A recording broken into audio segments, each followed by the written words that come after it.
रखने हैं, क्योंकि ये मेंस का ही होता है, ठीक है।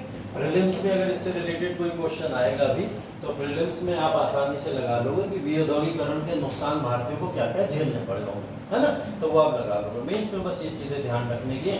तो इसकी बस कॉन्सेप्चुअल बिल्डिंग दिमाग के अंदर हमें ये करनी है कि डी इंडस्ट्रियलाइजेशन का मतलब है भारत की इंडस्ट्रीज का ह्रास होना और विदेशी इंडस्ट्रीज का भारत में लगना।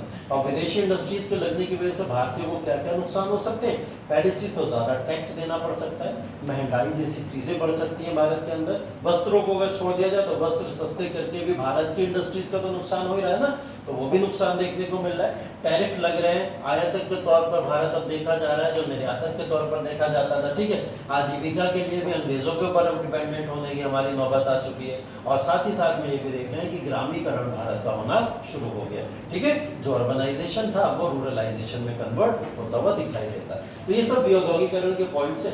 और भी कुछ चीजें हैं उसके बाद देखेंगे। पहले ये बस पॉइंटर्स नोट कर लो सारे के सारे कि जो पॉइंटर्स हैं, जैसे विऔद्योगीकरण के अंदर पहला पॉइंट यही नोट कर लो कि कारीगर और हस्तशिल्प जो है उनका नुकसान, कारीगर और हस्तशिल्प का नुकसान। दूसरा, एक तरफा मुक्त व्यापार,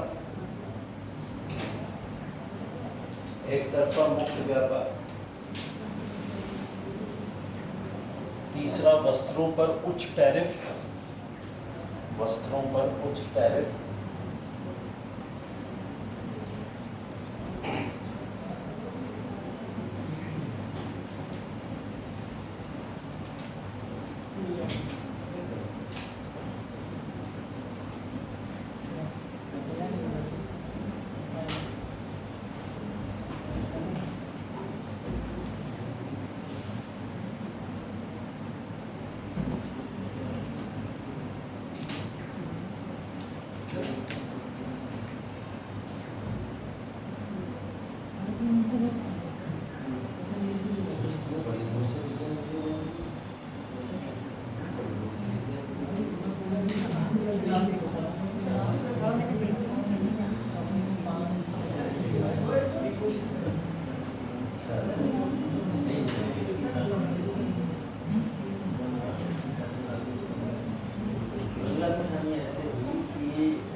भारतीय जो अपनी स्वयं की इंडस्ट्रीज लेके रोजगार चला रहे हैं, तो अभी दूसरा व्यक्ति आकर रोजगार को आपको देने की कोशिश की है। और खुद सोचो आपका एक व्यवसाय है, उस व्यवसाय के अंदर अगर आप कार्य करो तो ज़्यादा मुनाफा कमाओगे। अब अगर आप वही व्यवसाय किसी और के जाके करोगे तो और अगर वही रोजगार में आपका शोषण होना शुरू हो जाए कि नहीं तुम्हारी सैलरी 10,000 है, मैं तुम्हें 5,000 दूंगा, इस बार तुमने एक दिन की छुट्टी करी, सीधा 5,000 काट दी, ये शोषण है ना इस तरीके। तो ये कहीं ना कहीं नुकसान भारतीयों को इस बेसिस पर होना शुरू हो गया, उनको शोषण में नुकसान।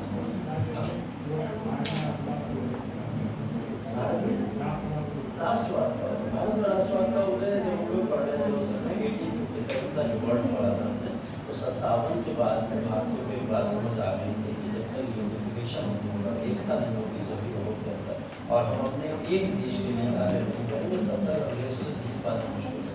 भारत में राष्ट्रवाद का उदय वहाँ से हो गया जब 57 में अपने हाथ मिले। और इस बात पर ठप्पा तब लग गया प्रमाणित तब हो गया जब 1886 का हमने एक राष्ट्रीय कांग्रेस का इंडियन नेशनल कांग्रेस जो बनी थी वो जैसे ही गठित हो गई, वहाँ से शुरू हो गया बढ़ने से राष्ट्रवाद का उदय। और भारत के राष्ट्रवाद के उदय के ये जो कारण जिम्मेदार है, कानूनों में जैसे लिबर्टी का प्रिंसिपल भारतीय लोग जान चुके थे कि लिबर्टी जैसी कोई चीज़ होती है, फ्रीडम जैसी कोई चीज़ होती है, आज़ादी जैसी कोई चीज़ होती है, तो इन सब चीज़ों में भारत के अंदर एक तत्व पैदा किया था कि राष्ट्रवाद एक वर्ड है, अगर राष्ट्रवाद हमने प्राप्त कर दिया तो अंग्रेजों से हमें आज़ादी मिलती है, उसे कहते हैं राष्ट्रवाद का। चलो ठीक है, ये हो गया आपका विऔद्योगीकरण जो एक मुद्दा है इंडस्ट्रियलाइजेशन के तौर पर, जिसको समझना जरूरी था, ठीक है। अब देखिए इसके बाद में है किसान, किसानों वाला मुद्दा। या किसानों वाला मुद्दा हम लोग सारा का सारा किसानों से रिलेटेड इसी में पढ़ लेंगे, ठीक है। चाहे वो एग्रीकल्चर के प्रिंसिपल्स हो, चाहे रैयतवाड़ी हो, चाहे फिर महलवाड़ी हो, परमानेंट सेटलमेंट हो, सब हम लोग इसी के अंदर पढ़ने वाले हैं, ठीक है, इसी टॉपिक के अंदर। तो किसानों से रिलेटेड या जमीनों से रिलेटेड जो भी मुद्दे हैं वो सब यहाँ पे कवर होने वाले हैं। तो यहाँ देखिए, यहाँ पे हम लोग बेसिकली बात जो करने वाले हैं वो बात होने वाली है यहाँ पे एग्रीकल्चर, ठीक है। किसकी? एग्रीकल्चर की बात होने वाली। जब एग्रीकल्चर की बात होगी तो उसके अंदर किसानों की बात अपने आप से हो जाएगी। ठीक है। अब देखिए एग्रीकल्चर में सबसे बड़ा और सबसे इम्पोर्टेंट अगर कोई रिसोर्स या साधन है वो नो डाउट फार्मर है ना, जिसको हम लोग किसान कहते हैं। ठीक, किसानों का इस समय में जो ब्रिटिश रूल है उस समय में उनका जो भी इस समय में हालत है, उस हालात को देखते हुए हम लोग को यहाँ पे चर्चा करनी है। जैसे किसानों के साथ में जिस तरीके की भी घटनाएं हो रही थी, उन घटनाओं को ध्यान में अगर रखा जाए तो जैसे भारतीय किसानों को उनकी ज़मीनों से बेदखल करके इन ज़मीनों के ऊपर कंट्रोल किसको दे दिया जाता था, वो दे दिया जाता था जमींदार से। ठीक है, जमींदार को यहाँ पे भारतीय जमीनों के ऊपर कंट्रोल दे दिया जा रहा था। अब कहने को जमींदार भी भारतीय ही थे, ऐसा नहीं है जमींदार कहीं बाहर के लोग हों, लेकिन ये जमींदार कौन थे, ये कह सकते हो आप एम्प्लॉय ऑफ ब्रिटिशर्स हुआ करते थे। मतलब ब्रिटिशर्स के ये जो थे वो एम्प्लॉय थे, उनके लिए ही काम किया करते थे, तो उनके लिए काम करते हुए भारतीय किसानों का शोषण करते थे। ठीक है, तो भारतीय जमीनों को कहीं ना कहीं किसानों से छीनकर इन जमींदारों को दिया जा रहा था। अब देखिए क्या क्या चीजें उसके लिए हुई, उससे पहले क्या चीजें हुई, उसके कुछ एग्जाम्पल्स आपके सामने यहाँ पर हैं। जैसे किराए में वृद्धि, किराए में इतनी वृद्धि कर दी जाती थी उनकी जमीनों के ऊपर कि अगर आप किसी जमीन के ऊपर खेती कर रहे हो और वो आपकी की जमीन है, ठीक है, लेकिन किसानों के साथ क्या होता था कि उस जमीन के ऊपर भी खेती करने के लिए उन्हें किराया देना पड़ता था। अब ये तो बड़ी अजीब सी बात हो गई कि आपकी जमीन और आप अपनी जमीन के ऊपर किराया भी दे रहे हो, है ना, और वो किराया भी ऐसा है कि उसमें ज्यादा से ज्यादा हर दिन वृद्धि होती चली जा रही है, तो ये नुकसान वाली चीज है कहीं ना कहीं। ठीक है, तो भारत में किराए में वृद्धि जो किसानों के साथ यहाँ दी जा रही थी, ये इनके एक शोषण का तत्व है। दूसरा, जमींदारों द्वारा शोषण।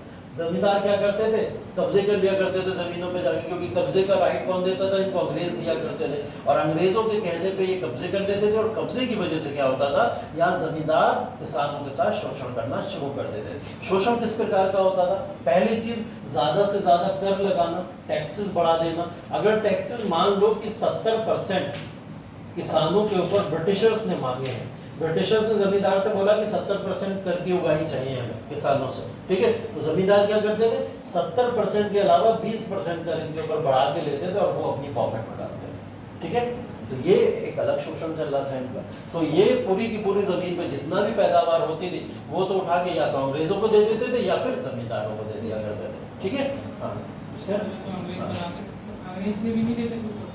अंग्रेजों से तो प्रॉफिट मिलता ही मिलता था। अंग्रेज तो कहते थे कि भाई 70% तुम कमा के लेके आओ, 70% का कर लेके आओ, इस 70% के कर में 50% हम रख लेंगे, 20% तुम्हें दे देंगे, जमींदारों से बोला जाता था। ठीक है, जमींदार 20% अंग्रेजों से भी लेते थे और 20% किसानों से भी लिया करते थे। ठीक है, गद्दारी, ठीक है, तो दोनों के साथ गद्दारी कर रहे थे जमींदार। उसका अभी आपको रिजल्ट देखने को मिलेगा। ठीक है, तीसरा बोझ, या इसको बोला जाता है कि 3 तरीके से भारतीय किसानों के ऊपर बोझ पड़ रहा था। एक तो सरकार का बोझ कि वो उनके ऊपर कर लगा रही है, दूसरा जमींदार का बोझ भी देखने को मिल रहा है, तीसरा कर का बोझ था वो था साहूकारों का। ये साहूकार एक वर्ग है जिसका उदय इसी समय हुआ भारत के अंदर। इससे पहले कोई साहूकार नहीं थे, किसी भी तरीके के कोई साहूकार हुआ ही नहीं करते थे। ये साहूकार है कौन, कहाँ से आ गए ये साहूकार? अब इसका एग्जाम्पल मान लो, जैसे यहाँ पे एक कोई किसान है, ये कोई किसान है, इसकी भूमि है, ठीक है, इस भूमि के ऊपर अब यहाँ पे मान लो लैंडलॉर्ड है, ये लैंडलॉर्ड है यहाँ पर, ठीक है, लैंडलॉर्ड यहाँ से क्या करेगा, पैसा लेने जाएगा किसानों के पास से, ठीक है, और लैंडलॉर्ड किसानों से पैसा लेने जा क्यों रहा है, क्योंकि यहाँ पे बैठा हुआ है ब्रिटिश पावर, और ये ब्रिटिश पावर इनको क्या कर रही है, ऑर्डर दे रही है कि जाओ जाके इनसे पैसा लेके आओ। ठीक, तो ब्रिटिश पावर ने लैंडलॉर्ड पर प्रेशर बनाया, लैंडलॉर्ड ने किसानों के ऊपर प्रेशर बनाया। अब किसानों की उपज मान ली इस भूमि के ऊपर मात्र और मात्र 70% की हुई थी, एग्जाम्पल के तौर पर मान लेते हैं, ठीक है, 70% की उपज इनकी हुई होगी, और कर कितना लग रहा है, अभी हमने देखा 70% का तो कर ही लगा दे रहे हैं इनके ऊपर सीधा सीधा, जितनी उपज हुई उतना ही उठा के सारा का सारा इन्होंने टैक्स के तौर पर दे दिया। 70% आया, 70% गया, तो फिर अब ये अपना खर्चा कैसे चलाएंगे, ये पैसा कहाँ से लाएंगे खर्चा चलाने के लिए? तो किसान क्या होते थे, डिपेंडेंट हो जाते थे गांव के मुखिया के ऊपर। गांव का एक मुखिया होता था इससे, ठीक है, ये मुखिया वो लोग होते थे बेसिकली जो रिच होते थे, गांव में कुछ रिच लोग होते थे जिनके पास जमीनें होती थी, बड़े लोग होते थे जिनके पास पहले से ही खानदानी तौर पर बहुत अच्छे अच्छे कहीं ना कहीं जमीनें चली आ रही, तो उससे ये रिच हुआ करते थे।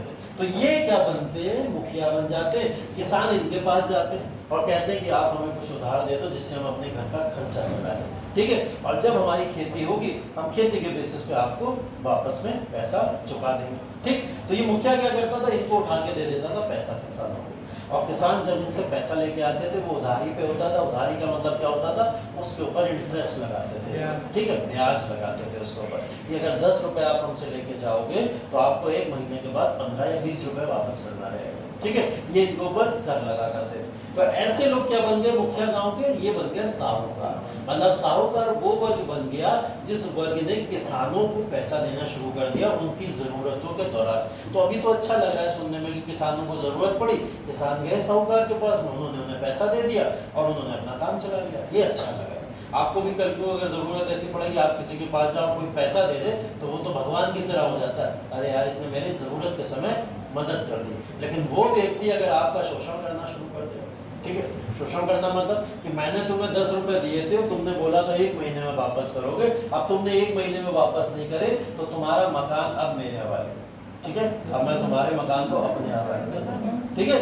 10 रुपए के चक्कर में मकान नहीं लिया, ये मत सोचो, ठीक है, वो अमाउंट बड़ी हो सकती है, ठीक, वो अमाउंट बड़ी हो सकती है। लेकिन एक एग्जाम्पल कि अगर आपने मेरा दिया हुआ पैसा मुझे वापस नहीं दिया समय के हिसाब से, तो मैं आपका मकान रख लूंगा, आपकी जमीनें अपने कब्जे में ले लूंगा, या ऐसे तमाम तरीके के और भी शोषण होते थे। उसके मिसलिनियस एग्जांपल्स हैं जो इस समय में साहूकार किया करते थे। अब पहले ही किसान यहाँ पे परेशान है बेचारे कि उन्हें लैंडलॉर्ड को पैसा उठा के देना था, ठीक है, और वो लैंडलॉर्ड का पैसा ब्रिटेन को जा रहा था क्योंकि ब्रिटेन उनके ऊपर फोर्स कर रहा है। अब ये किसान साहूकारों से पैसा ले लेके इनको दिया करते थे, लेकिन 70% का प्रॉफिट तो अभी हुआ, हो सकता है अगले साल 60% का होता, अगले साल 85% का होता, तो 20% का जो लॉस होता वो कौन झेलता था, किसान झेलते थे। और ये किसान कहाँ से लाते थे, उन्हीं साहूकारों से पैसा लेके आते थे, और उसके बदले में क्या होता था, फिर किसानों का शोषण शुरू होता था। और शोषण सिर्फ और सिर्फ आपका जमीनी या फिर इस बेसिस पे नहीं होता था कि एग्रीकल्चर को कब्जा लिया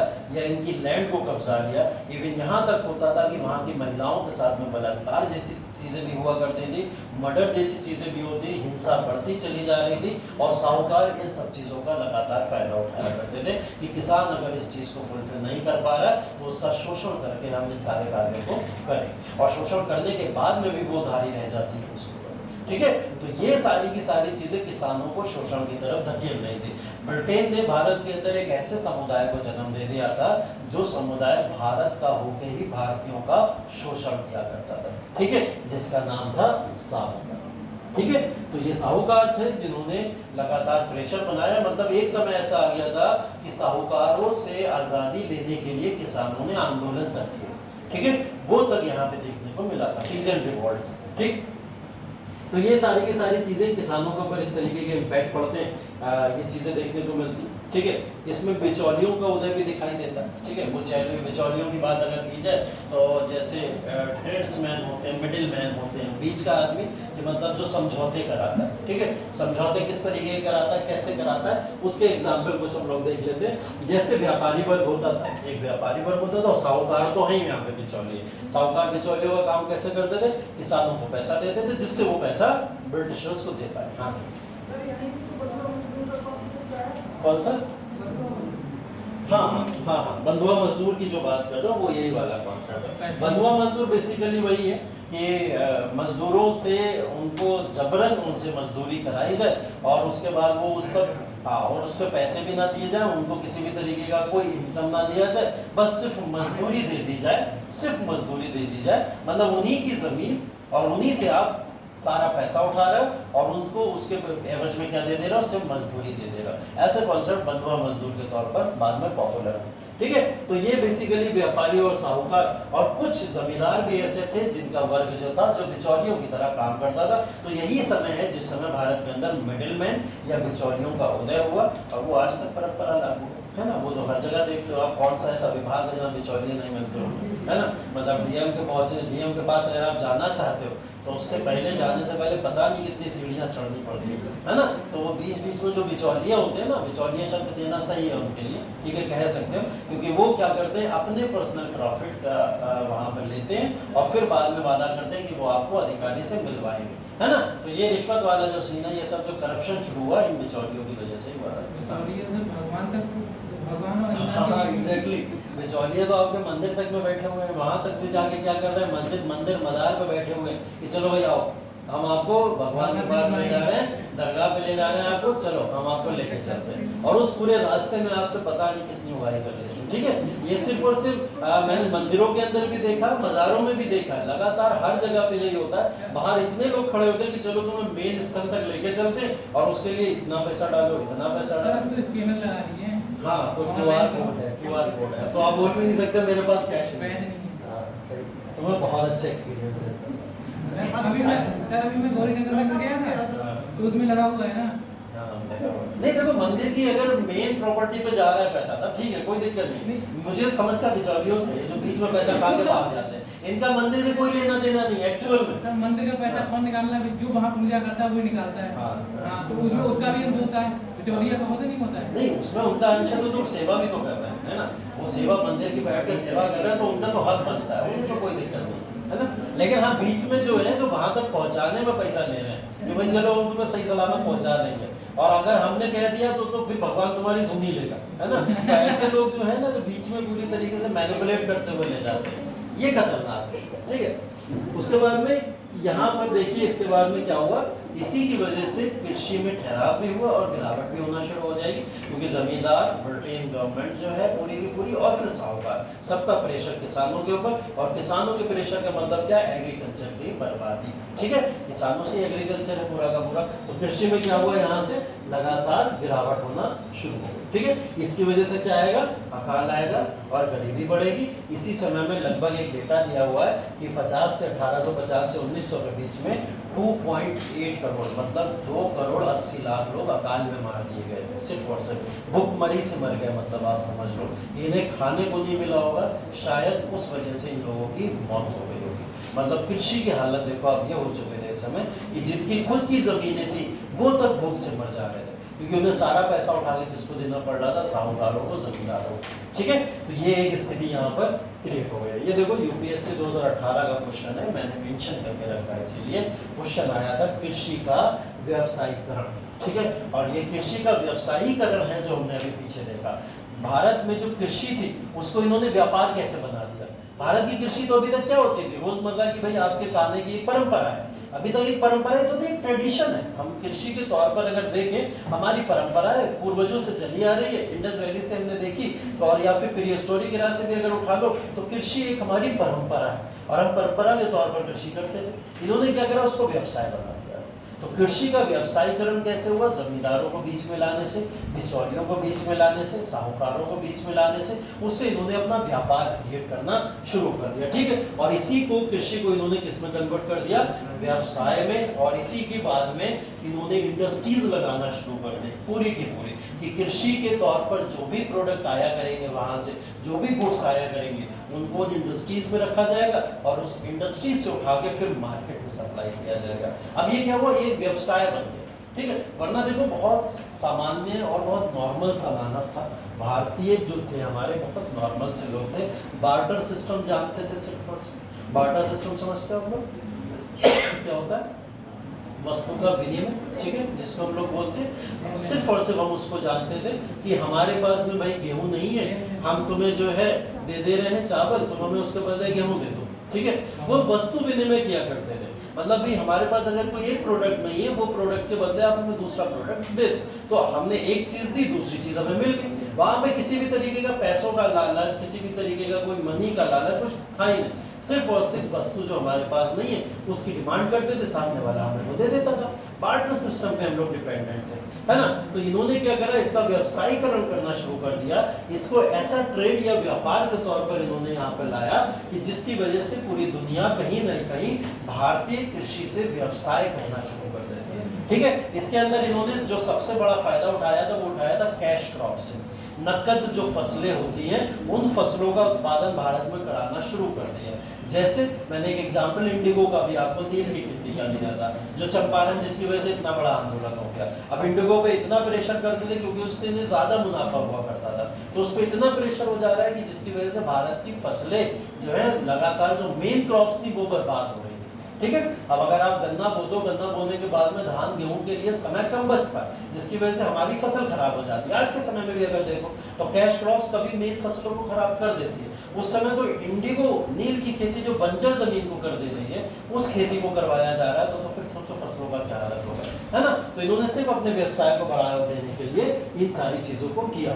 तो कृषि का व्यवसायीकरण किस तरीके से अंग्रेजों ने भारत में किया, ये आपको पता होना चाहिए। लिख लो ये, कृषि का व्यवसायीकरण, कृषि का व्यवसायीकरण।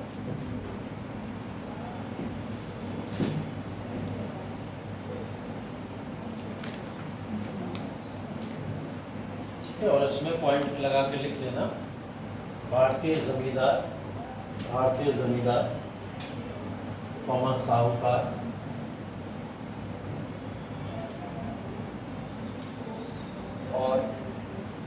और कंपनी का शोषण, कंपनी का शोषण। कंपनी में डैश लगा के अंग्रेजों को भी लिखते हैं, क्योंकि दोनों की बात कर रहे हैं आप। कंपनी डैश लगा के अंग्रेजों का शोषण,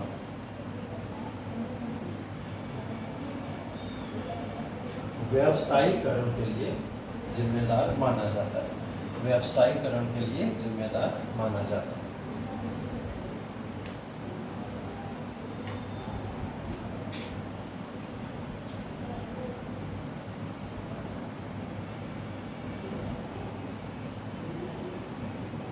ठीक है, अब इसके कुछ और एग्जांपल्स देख लेते हैं आगे व्यवसायीकरण के। इन सारी चीज़ों को अपने अपनी लैंग्वेज में थोड़ा बढ़ा के लिख देना, नोट्स में दे दूंगा आपको। ठीक है, वो सारे नोट्स देख लिए ना सबने, कंप्लीट वाले जो भेजे है ना, मॉडर्न हिस्ट्री कंप्लीट, उसको ज़रूर पढ़ना शुरू कर दीजिए। सैटरडे को टेस्ट, ठीक है, यह बात आपको शेड्यूल में दिख गई होगी। सैटरडे को टेस्ट है, और सैटरडे में सेक्शनल टेस्ट भी हो सकता है, और हो सकता है मर्ज हो पूरा का पूरा, जिसमें ज्योग्राफी भी हो, हिस्ट्री भी हो, और पॉलिटी भी हो, तीनों।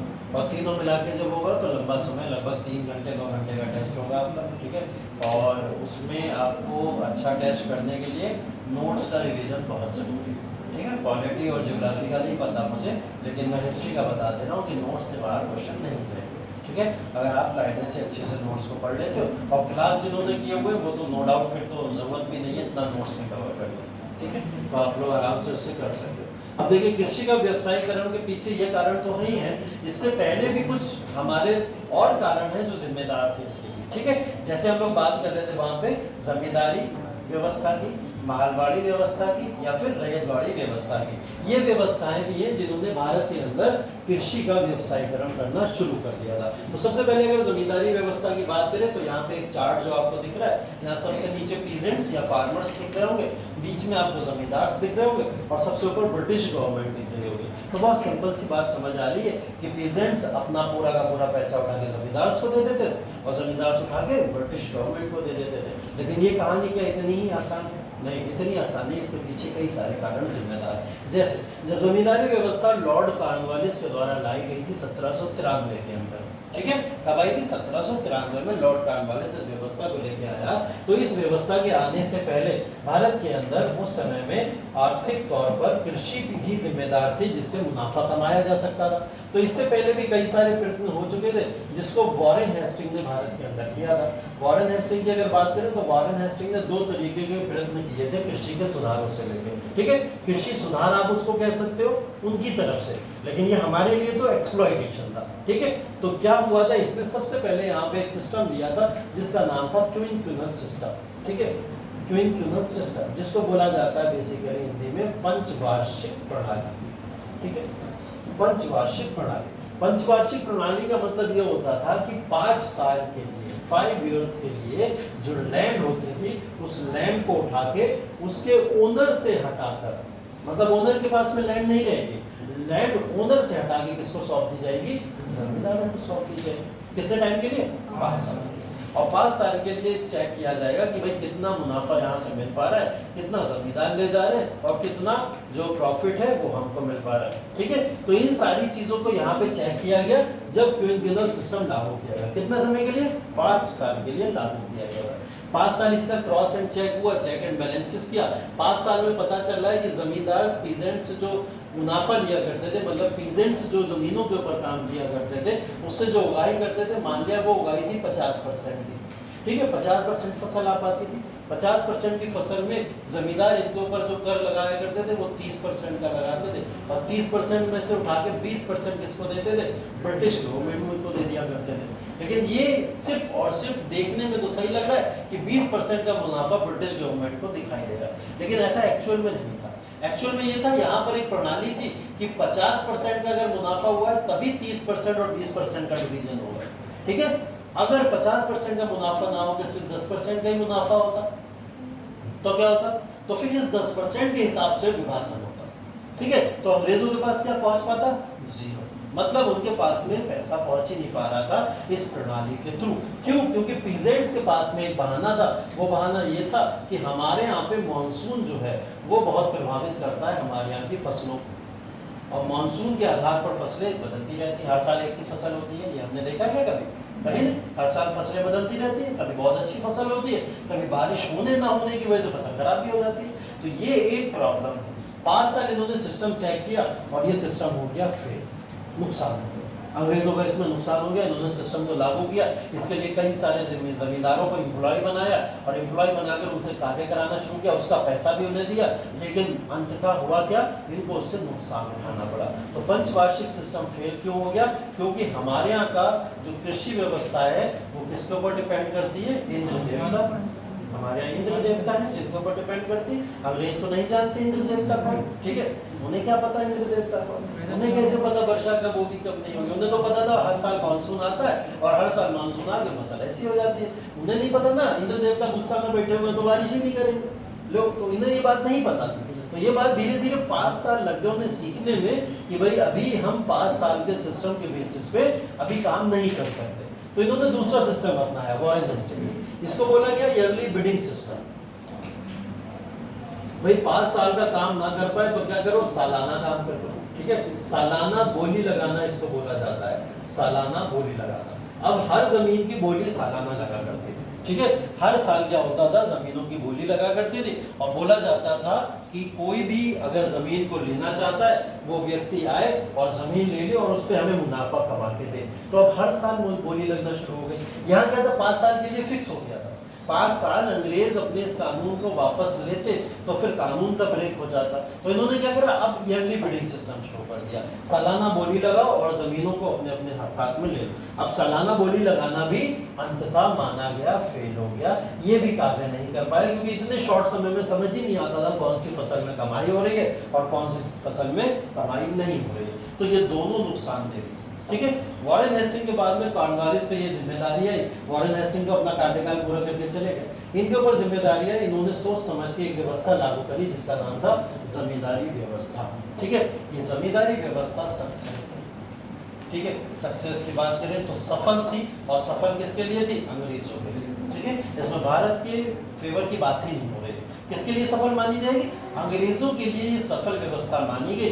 उसके पीछे देखो कारण क्या जिम्मेदार था, इन्होंने जमींदारी व्यवस्था को लागू करा और जमींदारी व्यवस्था में इन्होंने क्या करा, जितनी भी भूमि है, जो भी लैंड है, उसको जमींदार को सौंप दिया जाएगा। क्या करा जाएगा, जमींदार को सौंप दिया जाएगा। मतलब मान लिया ये भूमि किसी किसान की है जिसका नाम है राधेश्याम। ठीक है, और राधेश्याम से उठाकर इस जमीन को उठाकर किसको दे दिया गया, किसी बलवंत राय को मान लिया दे दिया। तो बलवंत राय पॉपुलर किसके लिए, एक सब जमींदारी के लिए पॉपुलर, नाम ही ऐसा है ना। तो वो बेसिकली किसको, राधेश्याम से लेकर जमीन को किसको दे दिया गया, बलवंत राय को दे दिया गया। बलवंत राय के ऊपर जिम्मेदारी है कि वो क्या करेंगे, जमीन का पैसा उठा के किसको देंगे, अंग्रेजों को देंगे, ब्रिटिश को देंगे। ठीक है, तो राधेश्याम के पास में जो जमीन थी, मान लिया ये जमीन जो राधेश्याम के पास में थी, इस जमीन से जो मुनाफा हो रहा है वो मान लिया 100% का हो रहा है, 100% का मुनाफा हो रहा है। ठीक है, मतलब 100 रुपए लगाए 100 रुपए वापस आ गया, ऐसा हम मान लें 100% तक का मुनाफा हो रहा है। 100% के मुनाफे में इन्होंने एक रेशियो डिवाइड करा,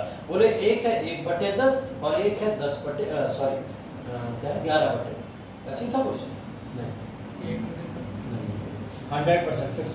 100% का अगर प्रॉफिट है तो 100% के प्रॉफिट में इन्होंने 2 रेशियो डिवाइड करे। ठीक है, एक का बोल दिया कि एक है 10/11 और एक है 1/11।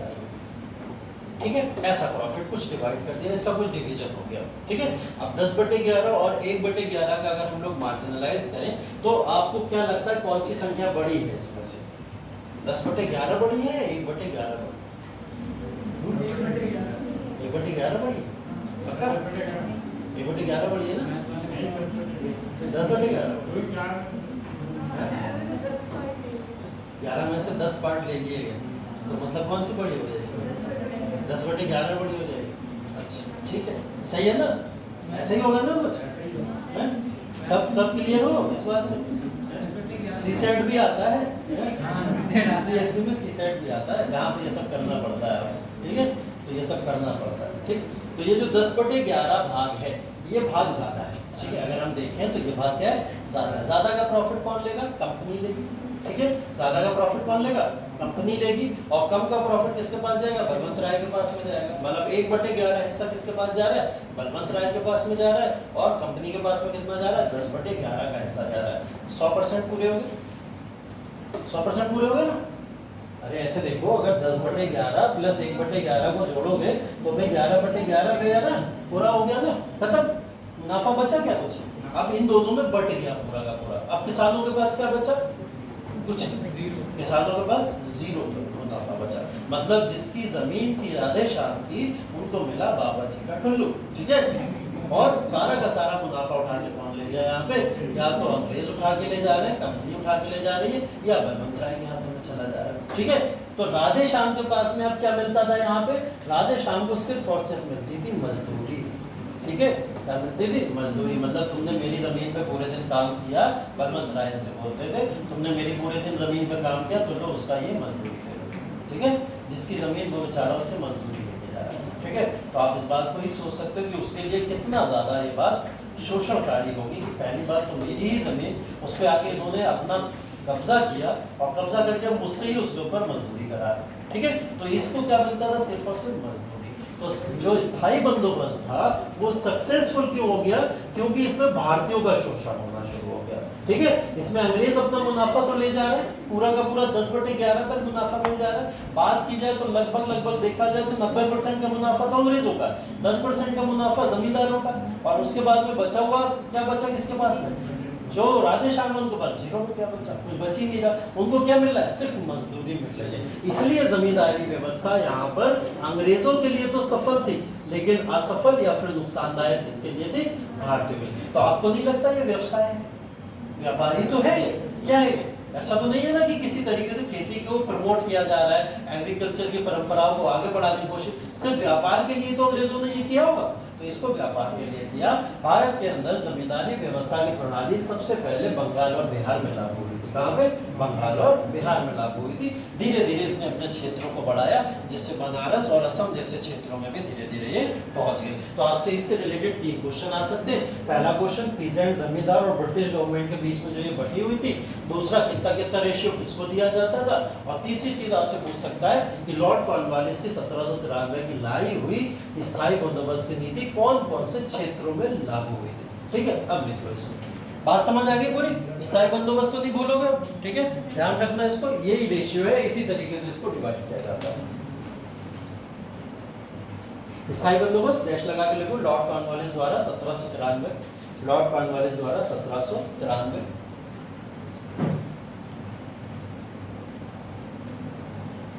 इसमें लिखो भूमि का अधिकार,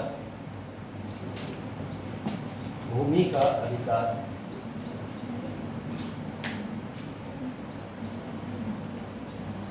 भूमि का अधिकार अंग्रेजों ने जमींदारों को सौंप दिया था, अंग्रेजों ने जमींदारों को सौंप दिया था।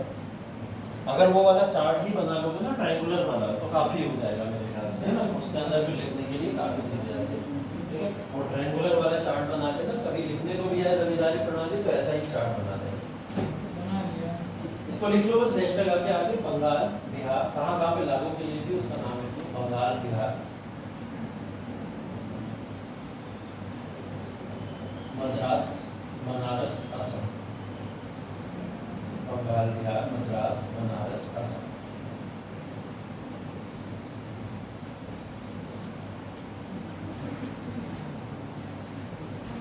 दस बटे 11वां हिस्सा अंग्रेजों को, 1/11वां हिस्सा जमींदारों को। 10/11वां हिस्सा अंग्रेजों को और 1/11वां हिस्सा जमींदारों को, ठीक है? बाकी पट्टेदारी तो आप लोग समझते हो, है ना? पट्टे पे दी जाती है कोई भूमि वगैरह, वो सब तो समझते हैं ना आप लोग, ठीक है? किसानों को तो बेसिकली यहाँ पे ये प्रणाली भी शुरू हो गई एक तरीके से, पट्टे पे अब क्या करते थे, लैंड को दिया जाने लगा था, ठीक है? तो वो पट्टे के ऊपर दिया जाता था। अब जिन किसानों की खुद की लैंड हुआ करती थी, वो किसान धीरे धीरे इंटरेस्ट लेना खत्म कर दिया, उन्हें लगा सिर्फ मजदूरी मिल रही है, वो क्या करते थे, पट्टे पे अपनी जमीन किसी और को देके चले जाते थे, ठीक है? अब वो जमीन पट्टे पे जिसको दी जाती थी, उसके साथ में पट्टा साइन होता था जमींदारों का, और जमींदार उस लैंड को अपने कब्जे में ले लेते थे। तो ये पट्टेदारी की प्रणाली यही से शुरू हुई है, ठीक है? उसके बाद देखिए रैयतवाड़ी, ठीक? अब देखिए रैयतवाड़ी सिस्टम के अंदर यहाँ पर जो रैयत है, वो रैयत कौन है, ये किसान। राधेश्याम कौन है, रैयत है, ठीक है? अब वो जो है रैयत के नाम से अब जाने जाएंगे। रैयत वाली प्रणाली के देखिए अंदर क्या हुआ, अब यहाँ पे जो ट्रायंगल बनाया था, अब वो क्या है, ट्रायंगल के तौर पर अब उसमें से जमींदार हटा देंगे हम बीच में से, ठीक है? क्या हटा देंगे, जमींदार हटा देंगे। यहाँ क्या किया जाने लगा, रैयत किसान अब डायरेक्ट पैसा उठा के किसको देते थे, ब्रिटिशर्स को उठा के देते थे। जमींदारों को बीच में से हटा दिया गया था, टैक्स लेने का अधिकार जमींदारों से छीन लिया गया। कारण क्या होगा कि जमींदारों से ये अधिकार छीन लिया गया, उसके पीछे कारण समझ रहे हो ना आप लोग? देखो कारण क्या था, कारण ये था कि इस समय में जमींदार क्या करते थे, जैसे मैंने बताया कि 20% हिस्सा वे अंग्रेजों से भी ले रहे हैं और 20% हिस्सा किससे ले रहे हैं, किसानों से भी ले रहे हैं, और इस 20% के हिस्से के बारे में बेचारे इनको कुछ पता ही नहीं था, ठीक है? तो ये किसानों का शोषण तो करते ही करते थे, लेकिन अंग्रेजों से छुपा के वो पैसा अपने जेब में भी रखा करते थे, है ना? तो ये अंग्रेजों को बात धीरे धीरे पता लगना शुरू हो गई कि जमींदार भारत के अंदर कुछ ऐसी व्यवस्था को लागू कर रहे हैं जिससे बदनामी किसकी हो रही है, अंग्रेजों की होती है, कि लग रहा है ऐसा कि भाई 70% पूरा हम ही ले रहे हैं, लेकिन उसमें 20% तो ये जेब में छुपा के रखते हैं, हमें पता ही नहीं चलता। तो इन्होंने क्या करा, इसके लिए यहाँ पर एक लॉ लेके आए थे जिसका नाम था सनसेट लॉ। क्या नाम है इस लॉ का, सनसेट लॉ। सनसेट लॉ या सनसेट अधिनियम पारित हुआ, और इस अधिनियम ने क्या करा, जमींदारों के ऊपर यहाँ पर कानून बना दिया, जमींदारों के ऊपर कंट्रोल स्थापित कर दिया कि जमींदार अपने अब जो भी फैसले लेंगे वो सारे के सारे फैसले अब ब्रिटेन की सरकार जो बोलेगी उसके आधार पर ही लिया करेगी। जैसे सनसेट लॉ से पहले एक बार यूपीएससी के प्रीलिम्स का क्वेश्चन है, वो बता दे रहा हूं मैं आपको। उसमें पूछा गया था कि जमींदार जो भारत के अंदर होते थे वो क्या वंशानुगत प्रणाली के तहत अपॉइंट किए जाते थे या नहीं, ये एक ऑप्शन के तौर पर आया था। तो अगर एक व्यक्ति जमींदार है जिसने किसी राधेश्याम की जमीन ली होगी बलवंत राय की, और बलवंत राय का कोई बेटा आ रहा है, मान लो सिंहासन राय आ रहा है, तो सिंहासन राय को क्या अपने आप में जमीन मिल जा रही है, या फिर उसको फिर से जाकर अंग्रेजों से परमिशन लेनी पड़ती थी, या फिर वो वंशानुगत थी? ये क्वेश्चन पूछा था एक बार, ठीक है? तो अभी ध्यान रखेंगे हम लोग कि जब भी सनसेट लॉ से पहले की बात हो रही है तो इन जमीनों को वंशानुगत दिया जाता था, मतलब बलवंत राय की मृत्यु के बाद सिंहासन राय को अपने आप ही वो जमीन मिल जाएगी। लेकिन सनसेट लॉ ने आके ये लॉ बदल दिया, उसने बोला अब जमीनें वंशानुगत नहीं मिलेंगी। अब सबसे पहले आके आपको किससे परमिशन लेनी पड़ेगी, अंग्रेजों से।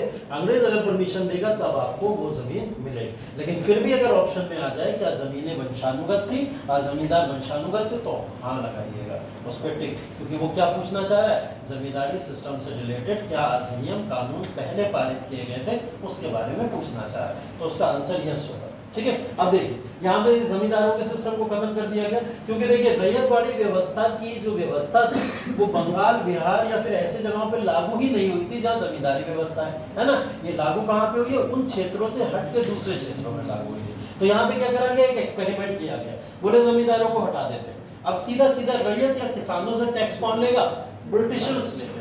अब ब्रिटिशर्स ने क्या करा, इनसे जो टैक्स लेना शुरू करा।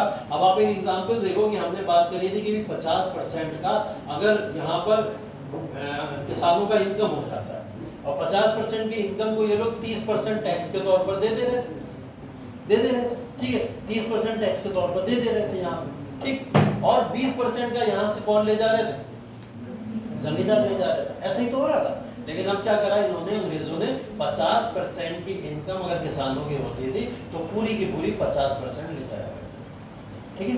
कितने ले जाते थे, पूरी 50% ले। तो जमींदार रहे या ना रहे, किसानों की तो हालत हुई, रैयतवाड़ी से भारतीय किसानों को फायदा हुआ नहीं हुआ, बस एक बिचौलिया खत्म हो गया। अब सीधा किसको देना, ब्रिटेन को जाके देना, और जब ब्रिटेन को जाके देना था तो अब एक नुकसान और हो गया।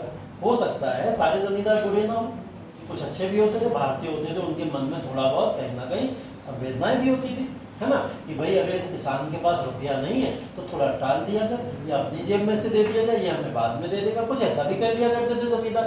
लेकिन क्या अब ये हो पाएगा? अब नहीं हो पाएगा। अब तो रैयतों को सीधा उठा के पैसा किसको देना था? अंग्रेजों को। और अगर ये पैसा नहीं गया तो इनकी ज़मीन की नीलामी कर दी जाती थी, इनकी ज़मीन इनसे छीन ली जाती थी। काबिज तो रैयत ही थे अपनी ज़मीनों के ऊपर, लेकिन अगर ये पैसा इनके पास नहीं गया तो सीधा उसकी नीलामी कर दी जाती थी। ठीक है, तो ये भी व्यवसाय दिख रहा है या नहीं दिख रहा है? ये भी व्यवसायीकरण है कि अंग्रेज अपने मुनाफे के लिए किसानों की ज़मीनों को बेचने को भी तैयार थे। ठीक है, ये भी व्यवसायीकरण है। अब इसमें लिख लो इसका नाम रैयतवाड़ी व्यवस्था लागू हुई है 1822 में। रैयतवाड़ी व्यवस्था 1822।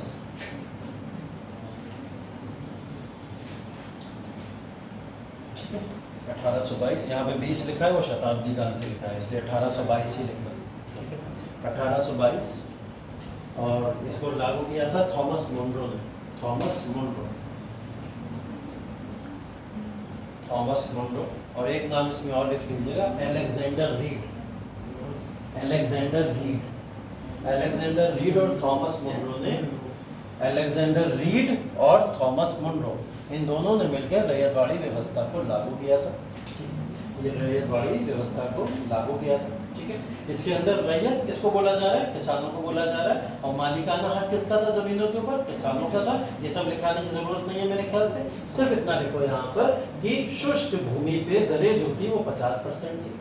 शुष्क भूमि पे 50% थी और आर्द्र भूमि पे 60% थी। ठीक है, मतलब यहाँ पर वेटलैंड के हिसाब से यहाँ पर दिया जा टैक्स लिया जाता था कि अगर भूमि सूखी हुई है या फिर उसके ऊपर जो क्रॉप्स है उसका फर्टिलाइजेशन इतना अच्छा नहीं हो पाएगा तो 50% की ही दरें ली जाती थी, और जो आर्द्र भूमि होती थी, वेटलैंड होती थी, उसके ऊपर 60% तक प्रॉफिट लिया जाता था, मतलब उतना कर लगाया जाता।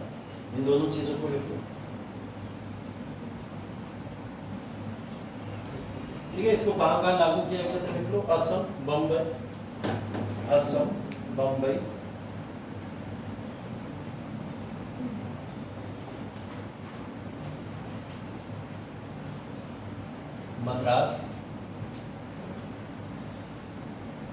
मद्रास और उग्र प्रांत, मतलब इलाहाबाद वगैरह का इलाका है ये सब। उग्र ये लिखा हुआ है।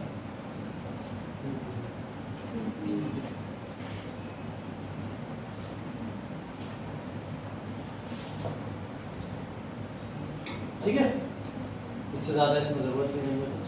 ठीक, आप देखिए मालवाड़ी सिस्टम कुछ साफ तौर पर दिखाई देती है, जमींदारी प्रणाली की तरह ही है ना। इसके अंदर कुछ ज़्यादा भेद दिखाई नहीं देता है, लेकिन हाँ एक फ़र्क था। एक फ़र्क ये था कि फार्मर जो है यहाँ पर जो किसान है, अब ये किसान अपना कर डायरेक्ट अब अंग्रेजों को नहीं देता था, ये किसान अपना कर एक बिचौलिए को देता था, और ये बिचौलिए इसको उठाकर अब अंग्रेजों को दिया करते थे। यहाँ पे जो शब्द लिखा हुआ है महालवाड़ी, ठीक है, महालवाड़ी यहाँ पे जो शब्द है, इसमें महाल जो शब्द है इसका एक मतलब है। ठीक है, इसका एक मतलब, अब देखिए इसका मतलब समझ लीजिए। यहाँ पे जो महाल वर्ड है, इस महाल वर्ड का मतलब होता था किसी भी गांव को बोला करते थे या फिर ग्रुप ऑफ विलेजेस को बोला करते थे। ठीक है, महाल किसको बोलते थे? किसी एक गांव को बोलते थे या कई सारे गांवों का एक समूह होता था जिसको महाल बोला करते थे। ठीक है, महालवाड़ी व्यवस्था में क्या होता था कि फार्मर जो है, किसान जो है, वो किसान जाता था महाल के पास में, मतलब महाल के पास जो ग्रुप ऑफ विलेजेस होता था, उस विलेजेस का कोई ना कोई मुखिया तो होगा, है ना, या फिर उस गांव का कोई मुखिया होगा। मान ले वो आज के समय में सरपंच होता है, जिसको हम लोग सरपंच के तौर पर कहते हैं। ठीक है, उस समय में उसको लंबरदार बोलते थे। क्या बोलते थे? लंबरदार बोला जाता था, या मिडिल मैन करके इसको नाम दिया जाता था, या फिर इसको आप बिचौलिया कह लो, जो भी कहना है। इस समय बिचौलिया ही होगा क्योंकि ये अंग्रेजों तक अपना पूरा का पूरा पैसा पहुंचा रहा है किसानों को। ठीक, लंबरदार एक व्यक्ति है जो किसानों से सारा पैसा इकट्ठा करता था। महाल मतलब ग्रुप ऑफ विलेजेस, उसका एक मुखिया है वो मुखिया किसानों से कर इकट्ठा करता था। गांव के अंदर मान लिया अगर 100 लोगों की ज़मीन है एक गांव के अंदर, तो सारे 100 लोगों की ज़मीन इकट्ठी होकर पैसा कहाँ पे आएगा? उस लंबरदार के पास में आया करता था, और वो पैसा उठा के किसको दे दिया करता था? वो ब्रिटिश को उठा के दे दिया करता था। ये एक नया तरीका था। इसके अंदर जमींदार सिस्टम खत्म कर दिया गया, मतलब जमींदारों के पास डायरेक्ट पैसा नहीं जाता था। यहाँ जमींदारों की अगर बात की जाए तो उनका शोषण भी दिखाई नहीं देगा। जमींदार किसी तरीके का अब यहाँ पर अपना मुनाफा नहीं कर सकते थे, क्योंकि सारा का सारा प्रॉफिट अब किसके पास में इकट्ठा होता था? वो लंबरदार या फिर गांव के मुखिया के पास में इकट्ठा होता था। और गांव का मुखिया क्या करता था? वो सबको कलेक्ट करके उठा के अंग्रेजों को दिया करता था। तो एक नया परिवर्तन था। इस परिवर्तन को मालवाड़ी प्रणाली कहा जाता था, और इसको बेसिकली 1822 में अगेन फिर होल्ट मैकेंजी के द्वारा लागू किया गया था। लिख लो इसको भी, मालवाड़ी व्यवस्था होल्ट मैकेंजी के द्वारा इसको लागू किया गया था।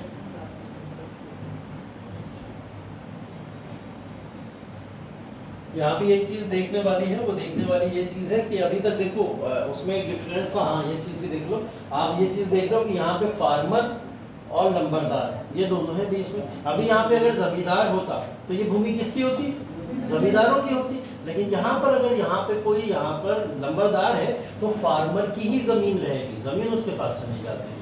यहाँ एक बेनिफिट फार्मर्स को क्या होता था कि जमीन के मालिकाना हक किसके पास रहता था? किसानों के ही पास रहता था। ये सिर्फ टैक्स कलेक्ट करने का काम किया करता था, जमीनों पे मालिकाना हक इसका नहीं होता था। तो कभी डिफरेंस लिखने को तीनों में आ जाए तो वहाँ जरूर ध्यान रखिएगा कि जमींदारी सिस्टम में मालिकाना हक जमींदारों को दे दिया गया था, लेकिन यहाँ पे मालवाड़ी में मालिकाना हक किसानों के ही पास में था। ठीक है, इसमें प्रांत लिख लीजिए कौन कौन सी जगहों पर इसको लागू किया गया था। विलियम बेंटिंग ने इसको पूर्ण रूप से लागू करने का काम किया था। वैसे तो होल्ट मैकेंजी के द्वारा लाया गया था, लेकिन विलियम बेंटिंग ने 33 में इसको लागू करने का काम किया था। प्लेसेस लिख लीजिए, उत्तर पश्चिम सीमा,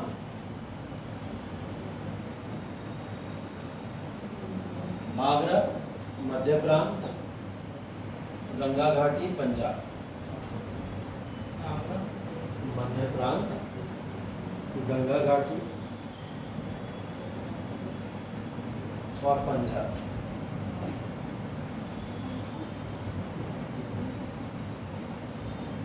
ठीक है, मालिकाना हक किसानों का ये ध्यान रखिएगा। और इसमें जमींदारी सिस्टम और रैयतवाड़ी सिस्टम दोनों के तत्व भी दिखाई देते हैं। अगर देखें हम लोग दोनों का मर्जर है ये कहीं ना कहीं देखा जाए। जमींदारी व्यवस्था के भी इसके अंदर कुछ तत्व हैं, मतलब बीच में एक व्यक्ति को डाला गया है, डाला तो गया ना इसके, तो जमींदारी व्यवस्था का एक तत्व दिखाई देता है। और अगर देखा जाए तो रैयतवाड़ी का तत्व कैसे दिखाई देता है? किसान ही असल जमींदार के मालिक है, जमीनों के मालिक है, तो फिर उसका भी तत्व दिखाई देता है। तो दोनों के तत्व इसके अंदर दिखाई देते हैं। ठीक है, इसमें किराया देख लो या फिर हिस्सेदारी जो है, राजस्व कितना प्राप्त होता था? लगभग 66%। ठीक है, 66% तक का कर इनसे प्राप्त किया जाता था। और 30 साल की अवधि के लिए इनसे एग्रीमेंट भी साइन कराया गया था कि 30 साल तक आपको ऐसा करना ही करना। ठीक है, 30 साल की अवधि तक आपको ऐसा करना ही करना है। 66% की किराए की हिस्सेदारी। अब सोचो कितना हैवी टैक्स लगा करता था इससे, है ना। अगर आज के समय में 18% जीएसटी में इतने क्वेश्चन उठाते हैं, तो यहाँ पे तो देख लो 50%, 66% ये कर लगा करते हैं। तो 66% कर मतलब 100 रुपये अगर कोई व्यक्ति कमा रहा है, उसमें से 66 रुपये तो सिर्फ अंग्रेजों को ऐसे दे देगा। ठीक, और 100 रुपये वो कमाने के नहीं होते थे, 100 रुपये तो उपज के होते थे। उपज का मतलब समझ रहे हो आप? उपज का मतलब कि उपज हुई हमारी, 100 रुपये हमने लगाए उपज करने में, और 100 रुपये लगाने में 100 रुपये ही निकल आए, तो ये उपज हो गई उसकी। और उसमें से भी हमने 66 रुपये दे दिए, मतलब इसमें हमारा नुकसान ही है, मुनाफा तो है ही कहाँ इसके अंदर। ऐसा नहीं है कि मुनाफा निकाल के 66% दिया जा रहा है, ऐसा नहीं था। 66% तो सीधा उपज का दे दिया जा रहा था। अब उसमें खर्चा क्या हुआ होगा, क्या क्या खर्चे लगे होंगे, सबका तो कैलकुलेशन ही नहीं था। टोटल में से मतलब जितना भी प्रॉफिट हो रहा है, मतलब जो भी आपका कलेक्ट हो रहा है, कलेक्ट में से दे दिया जा रहा था, प्रॉफिट में से नहीं जा रहा था। ठीक है, तो ये सोचो कितना बड़ा भारत के लिए इस समय में ड्रॉबैक रहा होगा, और कृषि व्यवस्था कहाँ से कहाँ पहुँच गई हो, है ना। यही कारण है कि जिसकी वजह से हम लोग व्यवसायीकरण कृषि का तो कही रहे, और जिसकी वजह से भारत की आर्थिक दशा इतनी खराब हो चुकी थी। है ना। तो ये कारण है, तो कृषि का ये कारण है, आप लोग ने देख लिया। और डी इंडस्ट्रियलाइजेशन आप लोग देख चुके हैं, ठीक है। अब थोड़ा उद्योग के ऊपर नजर डालते हैं, थोड़ा और उद्योग के बारे में देख लेते हैं। उद्योग का विनाश किस तरीके से हुआ, या आधुनिक उद्योग की जो विकास हुआ वो किस तरीके से हुआ है, उसके बारे में थोड़ा सा देख लेते हैं, ठीक है। जैसे पहला एग्जाम्पल तो यही है, भारतीय उद्योगों में अगर देखा जाए तो वस्त्र सबसे इंपॉर्टेंट था, क्लोथ्स जो थे वो सबसे इंपॉर्टेंट थे, और उन्हीं का पतन यहाँ पे होना शुरू हो गया था। क्यों होना शुरू हो गया था? क्योंकि ब्रिटिश इंडस्ट्रीज लग गई थी, उन्होंने अपने वस्त्रों को बनाना शुरू कर दिया, या फिर ब्रिटेन से वस्त्रों को मंगाना शुरू कर दिया जो भारत को सस्ते में मिला करता था, ठीक है। तो भारतीय वस्त्रों का यहाँ पर विनाश होना या पतन होना साफ तौर पर दिखाई देता है। दूसरा ये है कि भारतीय नौवहन उद्योग पर प्रभाव पड़ा। भारतीय नौवहन उद्योग की अगर बात की जाए तो ये शिप्स की बात हो रही है, जो जहाज जाया करते थे ना उद्योग के लिए इधर से उधर, तो जो भी जहाज यहाँ पे जाया करते थे तो यहाँ पर ब्रिटिश जहाज जो जाते थे उसके ऊपर तो सारा ब्रिटिश अपना कंट्रोल रखते ही रखते थे, लेकिन अगर भारतीय जहाज भी अगर किसी भी व्यवसाय के लिए जाते थे, जैसे भारत अगर व्यवसाय करना चाहता है चाइना के साथ में, वो अपना जहाज भेज रहा है चाइना की तरफ, ठीक है, और उस चाइना के लिए वो जो प्रॉफिट वहां से गेन करता, उस प्रॉफिट के ऊपर भी कंट्रोल किसका होता था? ब्रिटेन का हुआ करता था। तो मतलब जहाजों के ऊपर भी, नाविकों के ऊपर भी इन्होंने शुल्क लगा रखे थे, भारी शुल्क लगा करते थे, और इसके ऊपर भी अपना कंट्रोल स्थापित किया हुआ था, ठीक है। इस्पात आयात को अगर बात करा जाए, ठीक है, मतलब स्टील के ऊपर, स्टील एक बहुत बड़ा प्रोडक्ट था भारत के अंदर जिसका यहाँ पे उत्पादन हुआ करता था, ठीक है। और उत्पादन के तौर पर अगर देखा जाए तो भारत क्या करता था, यहाँ पर इस्पात का आयात को लेकर भी बहुत डिपेंडेंट होता था। मतलब देखो, जिस चीज को ज्यादा प्रॉफिट मिलेगा, जिस चीज का ज्यादा मार्जिन होगा, उसमें व्यवसाय करेगा, कोई भी करे। तो भारत को स्टील से बहुत प्रॉफिट था इस समय, तो भारत स्टील से अपना प्रॉफिट देखना चाहता था, ठीक है। इन्होंने क्या करा, उस पर भी प्रतिबंध लगाना शुरू कर दिया, ठीक है, क्योंकि भारतीयों को मुनाफा अगर होगा तो भारतीय आर्थिक रूप से मजबूत हो जाएंगे, और इससे नुकसान किसको होगा? अंग्रेजों को होगा, क्योंकि भारत की राष्ट्रीयवाद की सोच की विचारधारा को चलाने के लिए आंदोलन में अर्थव्यवस्था की जरूरत थी, ये तो हम सबको पता है। और अर्थव्यवस्था अगर भारत की मजबूत होती तो भारत शायद बहुत पहले आजादी ले लिया होता ना। तो अर्थव्यवस्था की वजह से हम लोग को प्रॉब्लम हो रही है। उसके बाद आधुनिक मशीन आधारित उद्योगों का देर से उदय हुआ। आधुनिक मशीन की बात अगर की जाए तो 19वीं सदी का जो समय शुरू हुआ था, उस समय ज्यादातर मशीनें किसके पास में आ चुकी थी? सब विदेशी लोगों के पास में आ चुकी थी। 19वीं सदी शुरू हुई है और मशीनों का कंट्रोल किसके पास में आ चुका है? सब भारतीयों से जाके अंग्रेजों के पास में आ चुका है। तो भारतीय मशीनों की अगर बात की जाए तो उसे आने में समय लग गया। भारतीय मशीनों में देरी हो गई, वो आधार बनने में समय लगा जब भारतीय मशीनों ने व्यवसाय शुरू किया होगा। इस समय में सारा मुनाफा कौन उठा ले गया? सब अंग्रेजों की मशीनें जो लगी थी वो मुनाफा उठा के यहाँ से ले गए, ठीक है। पहली सूती कपड़ा मिल इस समय में बंगाल के अंदर लगी थी, ठीक है, ये फैक्ट है। एक बार प्रीलिम्स में पूछा गया था, चाहो तो इसको आप लोग मेंशन कर सकते हो। इससे भी एक बदलाव देखने को मिला था। 1853 में बॉम्बे में ये पहले जूट मिल लगी थी, ठीक है, और बंगाल में जब ये जूट मिल की स्थापना हुई थी तो इससे भारतीयों को फायदा तो हुआ था, एक परिवर्तन तो देखने को मिला था, लेकिन जल्द ही इसके ऊपर ताला भी लग गया था। ताला लगने का कारण क्या था? भारत की जूट मिल है, भारत महंगा जूट बेचेगा और अंग्रेज इसको आगे सस्ता कर देते थे कपड़ों को या जो भी व्यवसाय करा करते थे, तो उससे इनकी जूट मिल के ऊपर ताले लग जाते थे, ठीक है। तो ये फैक्ट के तौर पर ध्यान रखिएगा।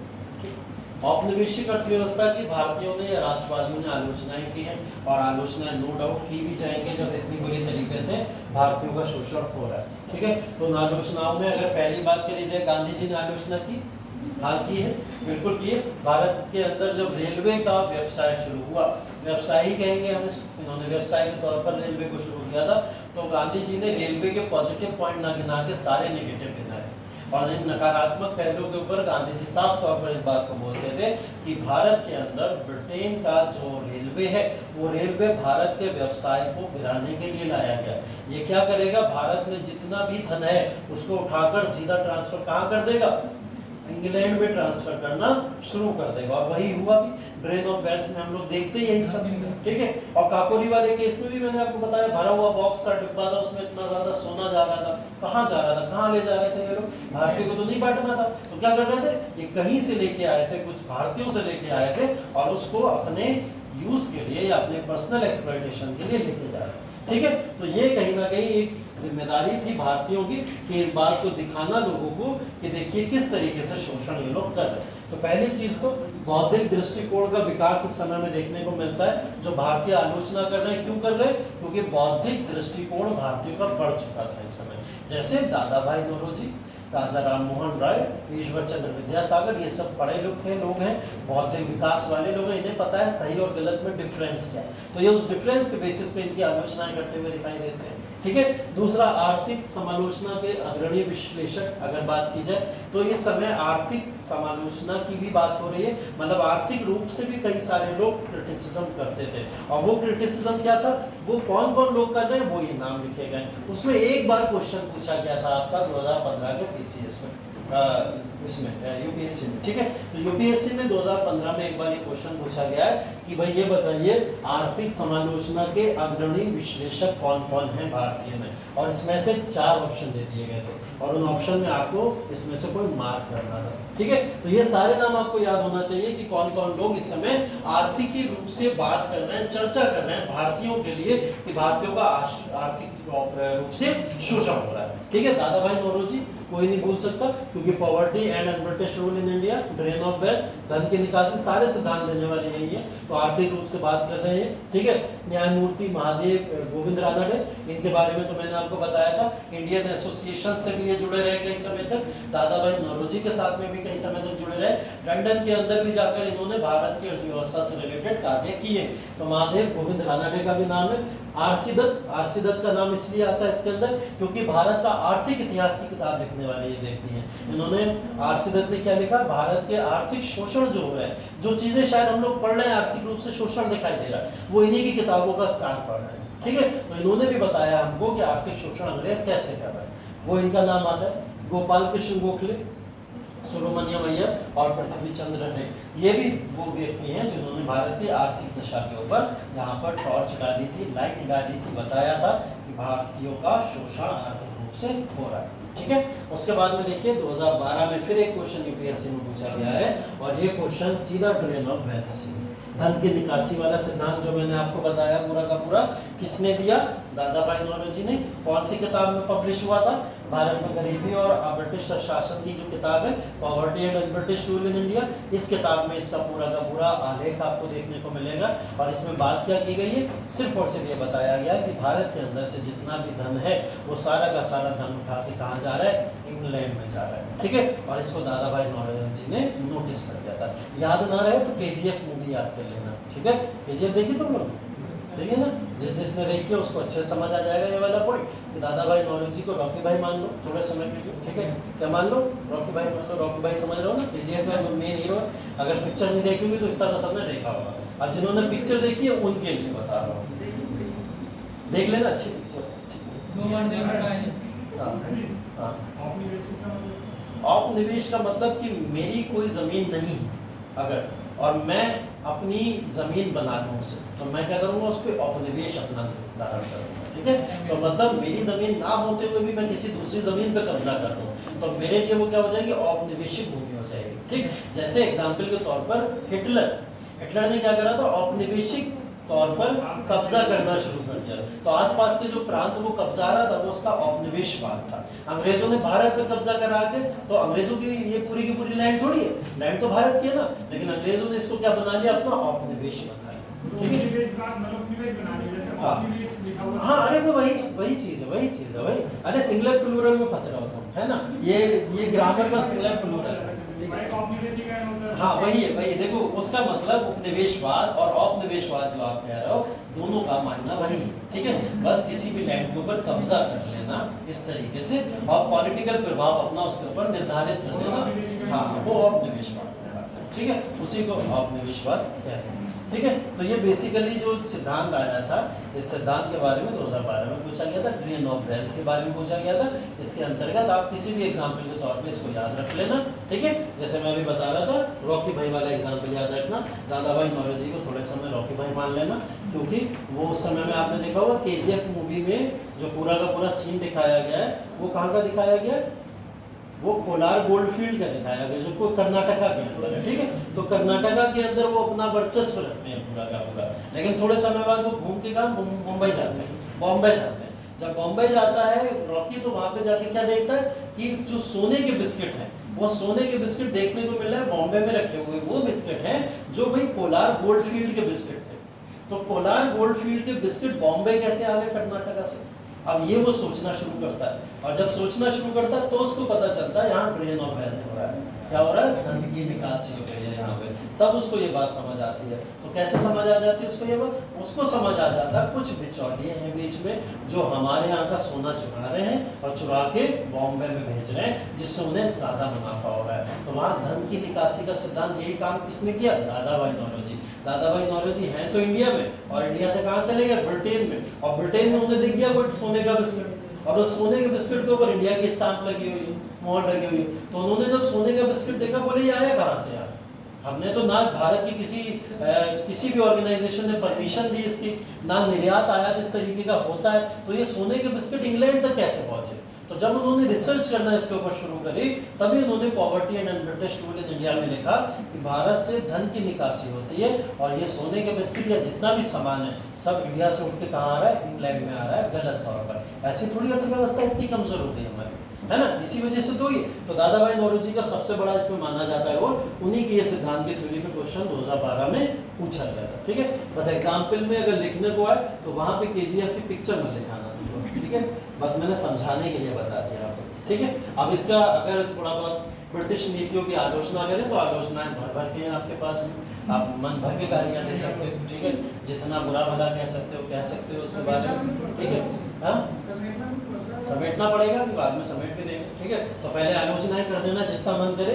जैसे आपूर्तिकर्ता के रूप में भारत को देख रहे हैं सिर्फ और सिर्फ, कि भारत से सिर्फ पैदावार उठाते हैं और लेके चले जाते हैं, इसमें भारत का कोई प्रॉफिट नहीं, सिर्फ आपूर्ति करते हैं और भाग जाते हैं यहाँ से। ठीक है, आर्थिक स्वतंत्रता के लिए बौद्धिक आंदोलन यहाँ पर करना जरूरी था, क्योंकि भारतीयों ने अगर ये आंदोलन न किए होते तो शायद इनसे हमें आज़ादी ना मिली होती आर्थिक रूप से।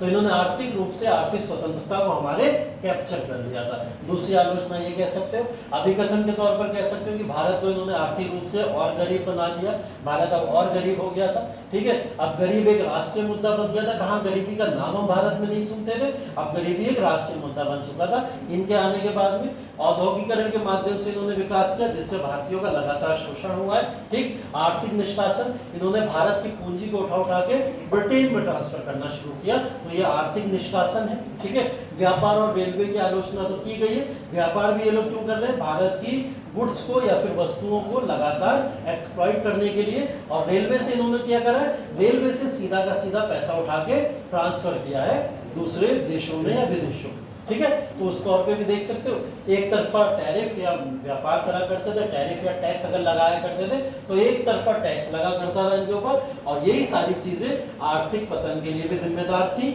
और पूरे के पूरे देश के अंदर अगर अशांति फैली तो इन्हीं सब वजह से फैली। ठीक है, ये सब चीजें देख लेना, बाद में इन सबको लिख भी लेना। ठीक है, अब यहाँ पे समेट दो। ठीक है, निष्कर्ष यहाँ से समेट दो, यहाँ पे जो भी चीजें हैं समेटने के लिए पढ़ लो इसको अच्छे से ध्यान से। ब्रिटिश शासन के आर्थिक प्रभाव ने देश को कच्चे माल के आपूर्तिकर्ता और ब्रिटिश वस्तुओं के बाजार में बदल दिया। ठीक है, जबकि स्वदेशी उद्योगों के विकास में बाधा उत्पन्न हुई।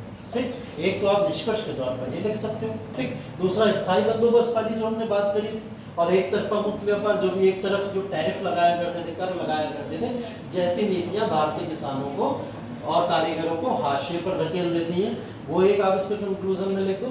तीसरा, आधुनिकीकरण के प्रयासों के बावजूद ब्रिटिश शासन के आर्थिक प्रभाव की समग्र विरासत आर्थिक शोषण और ठहराव की थी। ठीक है, इसमें आप दिखा दो कि जो अर्थव्यवस्था भारत की है उस समय अंग्रेजों के द्वारा जो अपनाई गई वो भारतीय शोषण और ठहराव की अर्थव्यवस्था है। अब इसमें समेटने में कहीं आपको ब्रिटिश की पॉजिटिव पॉलिसीज दिखी? सब नकारात्मक दिख रही है। और मैं आपसे क्या कहता हूँ, आंसर हमेशा पॉजिटिव पर्सपेक्टिव के साथ खत्म होना चाहिए। तो मैंने आपको शुरुआती क्लास में बताया था, इसमें आप पॉजिटिव पर्सपेक्टिव क्या बताओगे? जो क्वेश्चन ही नकारात्मकता से शुरू हो रहा है उसकी अंत भी तो नकारात्मकता से ही होगा। मैंने बोला ना, आर्थिक रूप से जो भी भारत का शोषण हुआ उसमें आप सकारात्मकता कहाँ ढूंढो?